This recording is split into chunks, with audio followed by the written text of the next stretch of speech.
کئی لوگ پوچھتے ہیں ہم سیکھنا چاہتے ہیں.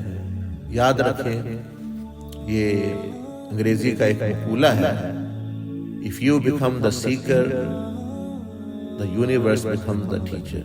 کہ اگر آپ طالب بن جائیں، سیکھنے والے بن جائیں، تو پوری کائنات آپ کے لیے استاذ بن جاتی ہے. چیونٹی سے لے کے جبریل علیہ السلام تک اور مخلوق سے لے کے خالق تک سے آپ سیکھتے رہتے ہیں. زمین، آسمان، احوال دنیا کے ہر چیز آپ کو کچھ نہ کچھ سبق دے رہی ہے، ہر چیز آپ کو کچھ نہ کچھ میسج دے رہی ہے.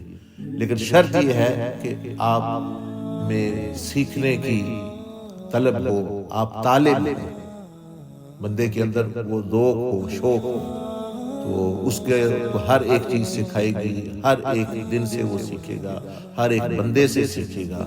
یہاں تک کہ وہ شیطان سے بھی جو ہے وہ عبرت حاصل کرتا ہے کہ میں نے کیا نہیں کرنا، کہہ جائے کہ وہ جو ہے یعنی دوسری چیز سے. تو یہ چاہیے. اور جو انسان اس میں طلب نہیں تو وہ عالمان کے سامنے بیٹھے یا بزرگوں کے سامنے، یہاں تک کہ اگر وہ اللہ جل مجدہ کے سامنے بھی ہوگا تو اس کو فائدہ نہیں ہوگا. جیسے شیطان میں طلب نہیں تھی تو وہ اللہ پاک کے سامنے بھی ہو کر جو ہے اس نے نفع نہیں اٹھایا. اور جس میں طلب ہے وہ زمین پر رہتے ہوئے بھی، حضرت آدم علیہ السلام جب اترے تو اللہ کی طرف رجوع کیا، انہوں نے اللہ پاک کو پا لیا اور مزید اللہ کا قرب اور رضا حاصل کی.